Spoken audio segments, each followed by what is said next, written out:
Hello Year 3, welcome to Friday's maths lesson. We're going to begin the lesson today by looking at our TT Rockstars leaderboard. So to begin with, there's actually been no change whatsoever in the most coins this time. The competition across the board has been very, very strong, but I've got to say well done to Tamara, Rahman and Madison, who have held on to their positions and earning the most coins this week. Getting faster, so improved speed, Kayla is in first position, followed by Casey, and then Madison again. And again, that was very, very tight category. And lastly, improved accuracy this week. A huge well done to Pansy in 3C, and Lucy in 3C, and then Alana Ray in 3B. Well done to all 9 of you. So here is yesterday's teaser. The objective from this was to try and work out what the value of each of the shapes were. So how much the circle was worth, how much the triangle was worth, and how much the square was worth. So if we start at the very top, we've got 4 circles added together, which equals 16.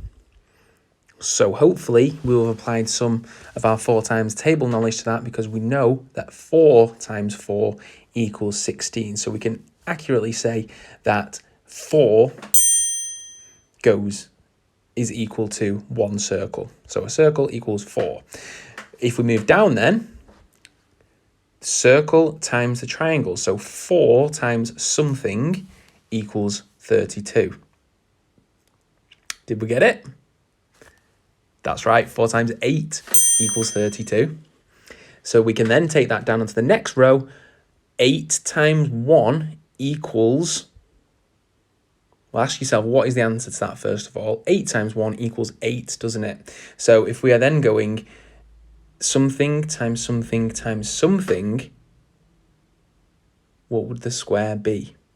Because if we go 1, if we said the square was worth 1, 1 times 1 is 1, times 1 again is still 1. So this is a little bit of trial and error. If I went for 3 as my square, 3 times 3 is 9, and then 9 times 3 is 27, so that is too high. We figured it out, the one in the middle, 2.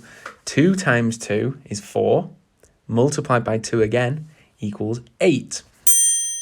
So the circle was worth 4, the triangle was worth 8, and the square is worth 2. Huge well done if you got that. Quite tricky, those questions. So take a moment now to pause the video and make sure that you've got all of the resources that you will need for today's lesson. So you will need your pencil, paper, a ruler, and if possible, some counters as well. Don't panic too much if you haven't got any counters, but if you have, that's great. So, as you can see on the screen at the moment, our learning objective is shown. So our learning objective for today is to divide by 8. And the way that you will be successful in doing that is firstly, to use the newly learned knowledge of our 8 times tables, which we were practicing yesterday, and implement it into the questions by accurately grouping items into groups of 8. That's where the counters might come in handy. And lastly, to use the bar model, which we practiced earlier in the week, to divide by 8. So now it's my turn to explain 2 different methods that we will be looking at today. The way that it'll work, I will explain each method, and then I will give you an amount of time in order to practice as well. And of course, you can pause the video at any time and repeat that practice if necessary.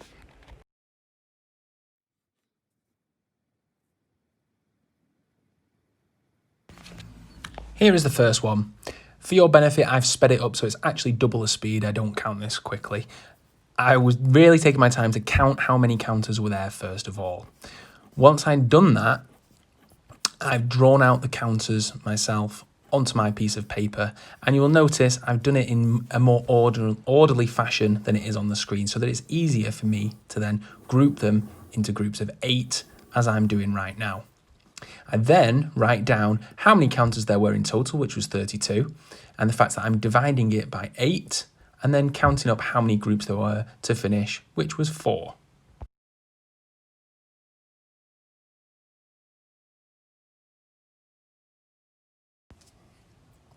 So now it's your chance to practice. In a moment, I want you to pause the video once the R turn sticker has moved out of the way, and I want you to follow the same process that I did. So counting up the number of buttons that are there first of all, drawing them out onto your piece of paper, and then grouping them into groups of 8 before writing out your number sentence. If you haven't already, you need to pause the video now, scroll back slightly till we get to the buttons, and carry out that process.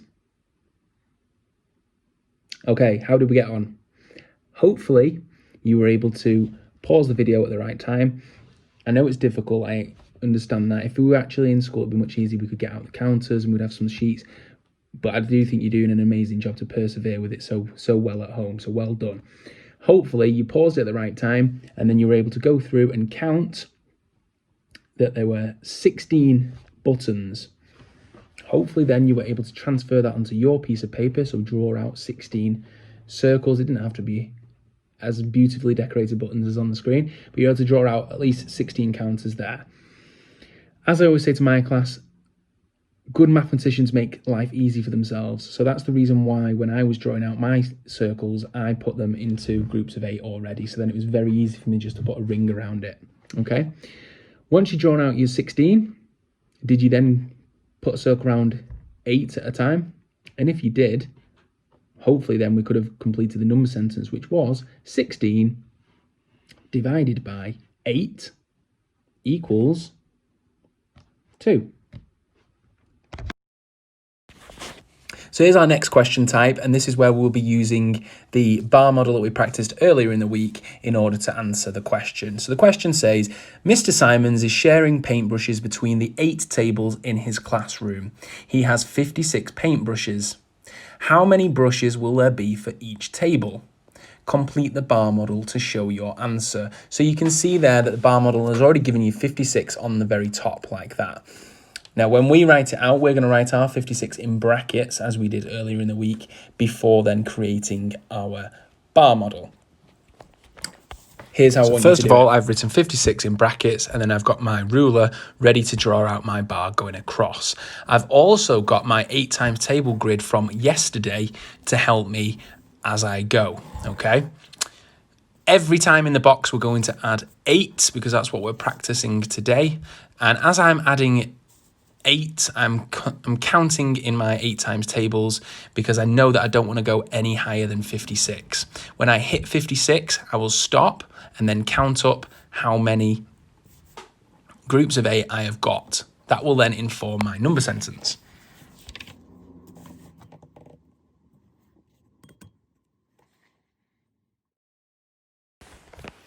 Right, so now it's your turn to practice again. So very carefully read the question first of all. Mr. Simon shares 48 water pots between 8 tables in his classroom.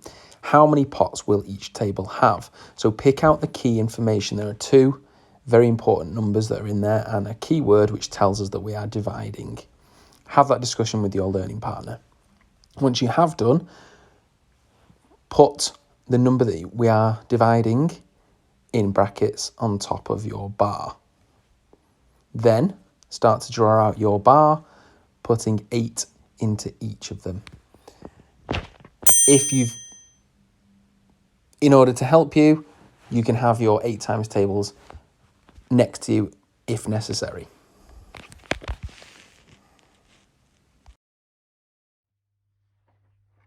Okay, so now it's time for a check, both with the question that you've just been practicing and generally how you're getting on with the methods today. So the one that you've just practiced together, the answer to that was 6, because there was 48, we're dividing by 8, and the answer was 6. So there would have been 6 water cups on each table. If you got an answer that was different to that, maybe it's time to go back in the video and have a look at maybe where you went wrong. And it might be the case that you need to have your 8 times tables next to you throughout the rest of the lesson. Okay, so now it is time for your independent work. This is the Chili 1 challenge. What I've been really pleased to see throughout the week in the emails that have been sending in is how you've been approaching the Chili challenges. I've seen lots of parents and children emailing saying, you know, I was really pleased because I managed to get onto the Chili 3 today. But I've also seen lots of people working in a very structured way through the Chili challenges, which is great. They've done the Chili 1 first, moved on to Chili 2, and then if they're feeling confident, they've gone for the Chili 3 as well. And that's exactly what I want you to do today. I do want you all to start on Chili 1 because this is a different question type to Chile 2, and then to Chile 3. So approach it in this way. You're all going to start on Chile 1. It might be the case that this is quite challenging, and between you and your learning partner at home, you decide, we're going to do these 4 questions, and then maybe even write out a couple more of your own at home and stick to this method. But if you do this, you're thinking happy days, move on to Chile 2, which I'll show you in a moment. And then again, check in with yourself, see how you've got on with that method. And then hopefully some of you will get onto Chile 3 too. Chile 1 is as shown, so it's the first method that we practiced. There are lots of different counters. We've got A, B, C, and D. So for each of them, and I'll put a still of this on the screen, you need to zoom into A first of all. And the first thing that you need to do is to count up how many counters are shown, and then draw them on your piece of paper. Put them into groups of 8, and then write out your number sentence underneath. So whatever it is, however many counters, divided by 8 equals however many groups you've then got. Repeat that for B, C, and D.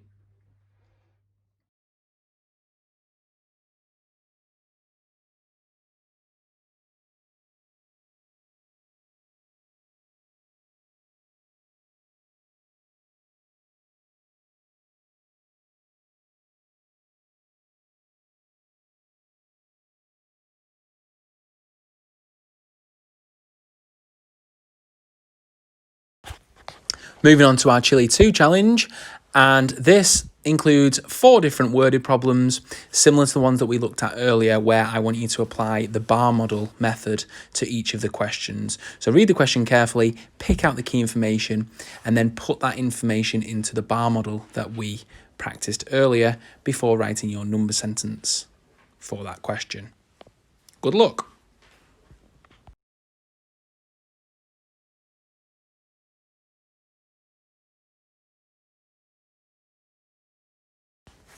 Okay, so now for Chile 3.